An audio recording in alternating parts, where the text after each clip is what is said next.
Welcome to episode 4 of NIL Active. I'm very excited to welcome Mark Kester to our show today. He's going to talk to us about the educational resources that the Players NIL provide. How you doing, Mark? Dave, how are you? Nice to see you. Nice to see you too. So what is your background, Mark? How did you wind up in this place where you started the Players NIL? It's a great question, and it goes back to my childhood. My father was a junior high gym teacher on Long Island in New York. And during my childhood days, played a lot of sports in the neighborhood and eventually started playing on school teams. And during that process, my father said to me, you can use athletics to better your life. And I didn't know what that meant. And what he meant was you could use athletics to get places and do things and meet people that you might not normally be able to do. And I was able to do that by playing sports in high school and then eventually in college. And so had a strong background in athletics as a child, as a college athlete. Ended up using athletics to better my life through my college experience. And then as I became a father and a family man, I was able to expand upon my father's message and use athletics to better the lives of the people around us. And those are two principles of the Players NIL, which we'll talk about, is how can you use athletics to better your life and how can you use athletics to better the lives of the people around you?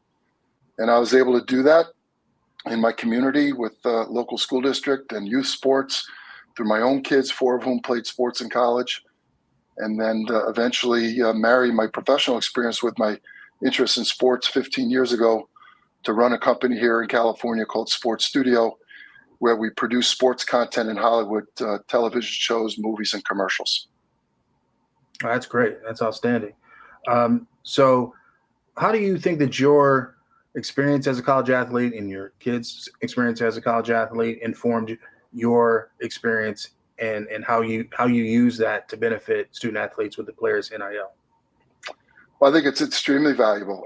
I understand from a recruiting standpoint what it's like. I understand from a participation standpoint in college. I understand as an administrator for youth sports and advising families and parents in recruiting. And I understand from a parenting standpoint, having 4 kids in college. My older son is a college coach now, and so I've been involved with athletics, with sports, with coaches, with administrators, with college programs, professional leagues, agents, agencies. I have a tremendous background in athletics that all comes into play with the Players NIL. That's excellent. So what are the 5 pillars of NIL education? Well, we believe that name, image, and likeness creates an amazing opportunity for today's college athletes to not only, benefit financially, but to benefit, professionally, socially, to build a brand, to create an audience that can parlay into successful things when their athletic career is over. And so we built the 5-pillar course around what we think the basic principles of marketing and brand building are. Pillar 1 is digital marketing. And it's not using the photos from last Saturday night when you met somebody in the bar to gain more friends. And it's not, when you go to Aunt Jessie's house for Thanksgiving and you take family photos and Aunt Caroline follows you. That's not building a digital marketing brand. A digital marketing brand is extending your audience beyond those people that you know by telling stories, by creating a connection, by offering advice, by sharing real world experiences. Pillar 1 is digital marketing. Pillar 2 is when you create this following, this digital marketing platform, how do you leverage it with brands? That's called influencer and brand relationships. That's pillar number 2. Pillar number 3 is a little bit mechanical. It's tax, legal, and compliance. And it has to do with contracts. It has to do with complying with state, local, and school rules around NIL.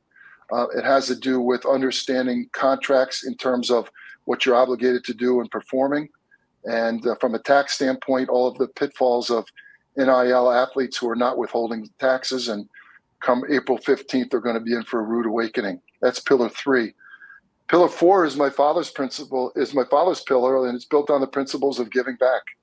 Mm-hmm. And those of us that have benefited and been fortunate enough to use athletics and sports to better our lives, it's our turn to give back through community service and philanthropy. It's a great way to build a brand. It's great for your off-field personal self-value, self-worth, mental health. It's a great way to continue to build your NIL experience. Pillar number 5 is, if we're successful with the first 4, financial literacy will become very important. And of course, how do you understand what taxes can do to you, what credit is, what borrowing is, what a credit score is, all of those basic principles of investing. And so those 5 principles, while focused on name, image, and likeness, NIL, really are life skills that we think all young people should take. Absolutely. I want to get back to that point about building life skills that can help these student athletes as they transition into their careers. But I feel that I'm an expert in certain aspects of the law, IP, entertainment, sports law, but I'm not expert on everything. I don't know much about marketing or branding, nothing specific that I can guide someone in their way of building a brand or marketing their company. So who do you bring in to help with these different pillars? This is a great question. So when I launched the company in January of this year, I set upon a mission to try and find what I thought were the industry leaders, thought leaders, and experts in each of the 5 pillars. And so in pillar 1, we have Dave Maloney from Syracuse University, Right. who was the first accredited NIL class in the United States, just beginning semester 4 at the Syracuse School of Sports Business, the David Fox School. Pillar 2 is a gentleman named Josh Rosen, who's an NIL agent here in California, has over 200 brands in his portfolio, and college athlete advising is his profession. Pillar 3 is Mitt Winter out of Kansas City, former NCAA attorney, a college basketball player, a parent, a youth administrator, and he has been just recognized as one of the top 25 advisors in all of name, image, and likeness. Pillar 4 is a great one. It's a mother-daughter team, Liz and Ella Easton. Ella is the daughter, and she's a 12-time national champion swimmer at Stanford University. Wow. And a professional swimmer around the world. Her career was cut short by injury, but she has a lot of experience as a student athlete. And her mom, Liz, is a professional philanthropy administrator, foundation leader, and a business person. And so together they bring the athlete philanthropy angle and the running of a philanthropy organization together to help student athletes understand ways that they can give back. So that's pillar 4. Pillar 5 is a good friend of mine, Ryan Shackner from Charlotte, North Carolina, just was awarded an Amazon top 10 book on financial literacy for athletes. So as you can see, industry and thought leader experts in each of those 5 pillars. Yeah, you put together quite the team. That's really, really impressive. So let's take one pillar, the branding part. What would you say to a student athlete that isn't blessed with a name that naturally lends itself to a marketing campaign, like Dakotas Crawford or Bijan Richardson? What kind of recommendations would you give to those student athletes in building a brand? Well, I think, obviously those connections are recent, and they're interesting, and they're amazingly coincidental in ways that they're monetizing. But I think brand building is about storytelling. I spent 15 years in Hollywood producing TV shows, movies, and commercials. And the consistent business aspect of every one of those projects that I worked on was, how do you tell a story and how do you connect with an audience? So, we've all sat next to somebody on an airplane that talks your ear off, and the last thing in the world you want to do is engage with them. We've also sat next to people that never say a word, and you fly from LA to New York and you don't even know anything about them. Right. I think storytelling is somewhere in the middle, where you share information. I believe that the best relationships are mutually beneficial in terms of sharing of information, learning, and growth. And so brand building is about storytelling, and it's about sharing with your audience things that they find interesting. It might be a day in the life. It might be your childhood. It may be some adversity that you overcame. It may be that you're interested in cooking, or you're interested in music, or you love cars. Fashion seems to be a popular thing amongst athletes. So how do you engage with an audience that they say, this is an interesting person that I want to listen to what they say, and that I want to follow them in their journey? One thing that I have, the feedback that I've received from student athletes all over the country is that their respective schools are not about preventing them from exercising their rights under NIL and exercising their opportunities that they may have to monetize their NIL, but they also aren't big on giving them the resources to effectuate any kind of NIL opportunity. Would you say that the Players NIL is a organization that kind of fills in that gap? Yeah, absolutely. So, unfortunately, because it's been the Wild West for the last 14 months and the NCAA just handed us this platter of NIL and said, you guys figure it out. There's still a lot of figuring out going on, and that Right. speaks to our compliance word, right? Right. And schools are afraid, right? They're intimidated. And I just had this conversation with Michelle Meyer at San Diego State, the NIL coordinator there. And, brands are intimidated. They're unsure how to navigate these world. Administrators are intimidated. Coaches are intimidated. No one really knows exactly how to provide the resources. We know that it's important. We sensationalize those great stories of the quarterback at Alabama and Ohio State driving fancy cars and making a lot of money. But that's the top 2% of college athletes. 98% are not afforded those resources. Right. And I think in year two, third-party resources such as the Players NIL are going to become more valuable because college administrators, coaches, and advisors to student athletes are going to realize, hey, we need some professional help. And we think that our course is a part of that process. Yeah, I think the courses that the Players NIL offer would not only be beneficial to student athletes, but also to college administrators, other types of advisors. Have any folks outside, not just student athletes, have signed up for your courses? Yeah, so for sure. We're working with high school administrators right now, coaches and athletic directors. We're working with college NIL directors, with college coaches, with compliance coordinators on college campuses. And we are developing a more specific course that will take and incorporate what we do and teach administrators how to administrate to student athletes. So that will be phase two. After the 5 pillars course for the student athlete, we're now going to come back and create a course for administrators. That's great. And I hope that the administrators take advantage of that because, like I said, the feedback that I'm getting is that a lot of universities are they feel like they've been caught off guard and they really don't have a way of helping student athletes navigate this new world because, overnight they were forced to become advisors on a whole new industry that they weren't aware of and don't know much about. And like you said, everyone is kind of still learning. So I'm hopeful that people educate themselves on what NIL is and how they can help their student athletes. It seems to me that in the third party kind of advisory type of companies that have sprung up as a result of NIL, they kind of take they're either data aggregators or they help student athletes get deals. So they're kind of a go-between between brand partners and the student athletes. And then there's educators such as your company. And I think that your company as an educator is extremely important because this is the type of resource that not only helps them in the 4 years or 5 years that they're in the university, but they can, as you said earlier, gain life skills that will help them transition into the real world. Yeah, no question. And there's 300 plus companies in those categories that you just described. So part of the challenge for the athletic administrators and the school officials is just an overwhelming amount of business information coming at them and no clear track record. It's not a sophisticated, mature industry. So we can't say, what have you done for the last 3 years, 5 years, 10 years?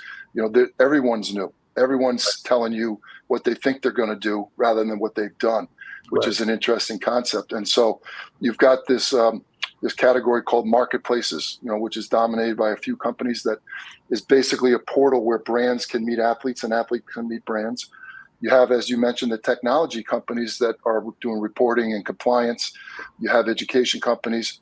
You have additional technology companies that are sprouting up now in terms of creating social metrics and a footprint. We partnered with a company called BuzzU, and BuzzU creates essentially a credit score, if you will, for your social footprint, which allows brands to say, hey, David, you have a score of this. Hey, Mark, your score is higher. You're worth more money to a brand than David is in the same marketplace. Or create a local marketplace score that the athletes can work towards. So there's technology companies like that. Facebook/Meta just announced a program yesterday where they're going to take 30 student athletes and help them. So NFTs, I think, are a future that we're just beginning to learn about.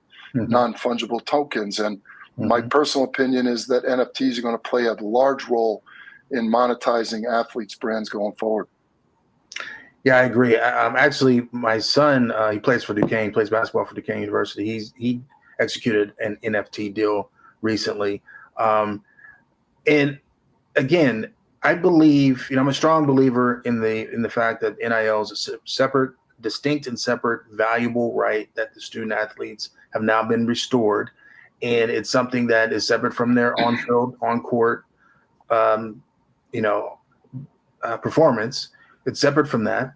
And they've opened up the door to all kinds of opportunities. And it just so happened that it's converging with this NFT industry that was, is also kind of in its early phases. And now we have NIL and NFT joining together to create this whole other industry. And I'm really excited about it. Is that something this NFTs is something that specifically is covered in one of your courses? So our plan is to launch an online community once the 5-pillar course is fully rolled out and up and running. And we will have an ongoing monthly engagement, a membership model where we'll take a deeper dive into specifics around NIL. So it could be podcast coaching, it could be website development, logo design, apparel design, NFT creation.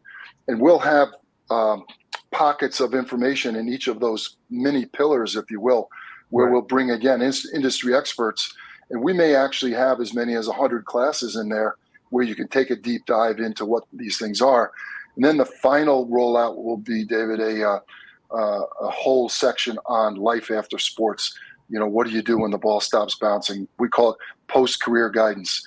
And that would be networking, mental health, physical fitness, raising funds for, developing new businesses, all those types of things that athletes face once they're done competing. That's excellent. I noticed that you recently announced a partnership with Johns Hopkins Lacrosse. How did that come about? Yeah, so Johns Hopkins is a unique opportunity. So Johns Hopkins University has a long history of lacrosse, maybe one of the most storied lacrosse programs in all of college lacrosse, 40 national championships, 9 NCAA championships. In the early 70s, when the NCAA started to create divisions 1, 2, and 3, by the size of the school and by the additional sports in the school, Johns Hopkins should have been designated to a Division III school. They found a way to get a special exemption, and they compete in Division I men's and women's lacrosse while being a high-level Division III school in other sports. As we started to get towards automatic qualifiers in all sports for NCAA tournament seeds, about 10 years ago, Johns Hopkins joined the Big Ten as an affiliate member of the men's and women's lacrosse conference. And therefore, they're a Division III school competing in the Big Ten. And they're competing against Michigan, Ohio State, Penn State, Rutgers, and Maryland, of which Maryland won the national championship last year. So the highest level of Division I lacrosse. Here's this tiny school with a big brand around medicine and a great academic program.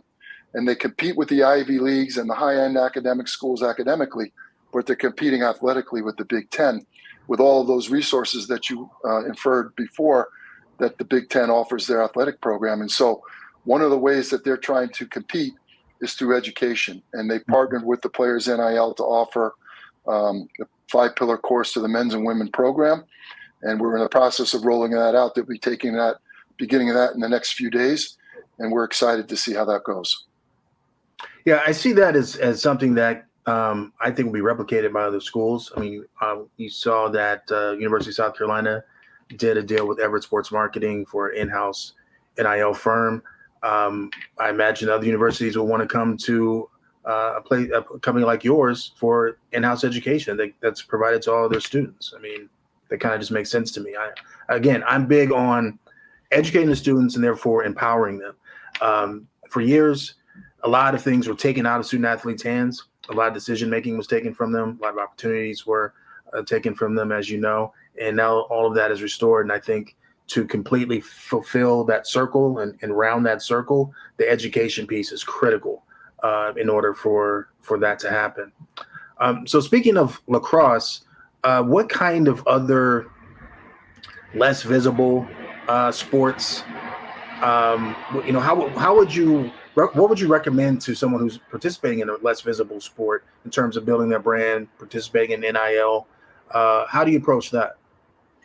So interestingly, on July 1st, 2022, just 2 months ago, Open Doors, one of the large marketplace companies, published a white paper, a 40-page paper on what they learned through their data and statistic analysis of year one of NIL. To no surprise, the number one sport in terms of generating NIL dollars was football. Right. To no surprise, number two was men's basketball. Maybe to some, number three was women's basketball. Mm-hmm. But I think everyone was surprised by the number four sport generating NIL money, and that was women's volleyball.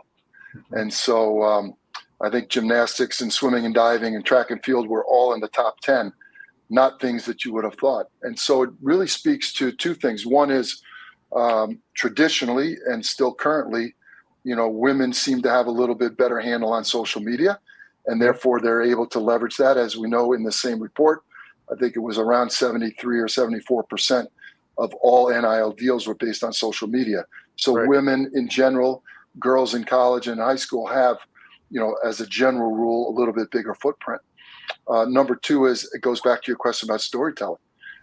Just because you're the star quarterback doesn't mean you're likable, right? Doesn't mean you're engaging. Right. Doesn't mean I really understand your story. And so, in fact, the inverse could be true. I equate it to famous and amazing athletes, as a general rule, don't make great coaches. Right.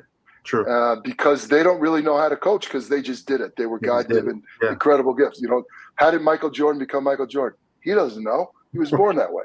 You know? But he's never going to be able to teach somebody how to do that, because he doesn't know how he did it, right? That's right. And it sounds funny and corny, but it's true. And I think in NIL, either you have a personality or you don't. Either you're an entrepreneur or you're not. Right. You don't have to be a social media expert to be successful. You could be behind the scenes. You could become a producer, a podcast host.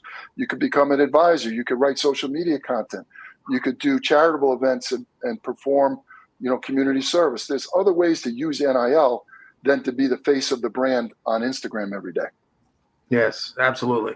And speaking of social media and student athletes, kind of getting into the role of influencer, I read on Business Insider yesterday that student athletes are outperforming traditional influencers by up to 12 times better in terms of the return on the investment by the brand partner.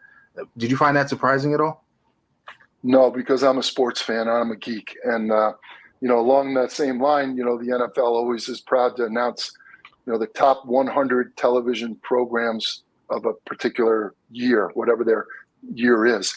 And I think it was 75 of the top 100 rated shows on television were football last year. So we're a sports crazed society, David. We are. I know it. You know it. I mean, tonight is opening night of the NFL. That's right. I don't know how many millions of people will watch, but there'll be a lot of people watching. And so, again, if we want to engage in fandom, which is short for fanatic, and that is to follow these athletes, through social media and through NIL, I think it doesn't surprise me at all that they have a great audience and a tremendous opportunity. They just tend to be more responsive. They tend to be more engaged with the brand partner and making sure that the mutual attraction is there in terms of a particular campaign, and just with the follow-up to get the deal done, to get the deal closed. And that's one of the things that student athletes, have to understand, that it's a two-way street. Deals are not just going to fall in your lap. They're also not going to be done for you. Deals are not going to be executed for you. Sometimes people are busy. They're juggling a lot of things, and you're the one that's going to have to be aggressive and following up with folks. And the report that I read said that women tend to do a better job of that than the male athletes. That's not surprising to me. Do you have any thoughts on that? No, it's not surprising. I'm not a psychologist. I don't understand why that is, but there is something about the attraction of someone that smiles and is engaging and warm and fuzzy versus the standoffish, maybe the classic male athlete that's a little bit, got a chip on his shoulder. Right. So it's been great talking to you. And the last thing, I wanted to give you the opportunity to let people know how to get a hold of you, how they can access your resources. What's the best way to do that? Well, I appreciate that. So the name of the company is The Players NIL, and .com would be our website. Mm-hmm. All of our social handles are at The Players NIL.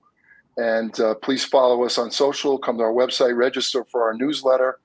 You can follow me on LinkedIn. I post fairly regularly on newsworthy stories and updates about the things that I've learned in this NIL space. And I want to thank you and your audience for listening. And I appreciate the opportunity to use athletics to better my life, and now use athletics to better the lives of the people around me. And, we hope that we can change thousands of athletes' lives over the course of the coming years. Excellent. I'm sure you will. It's a really great resource that you guys provide, and I'm really excited to have you on. And thank you for coming on. David, thank you. Have a great day. You too. That's episode 4 of NIL Active. We'll have more episodes coming soon. Stay tuned.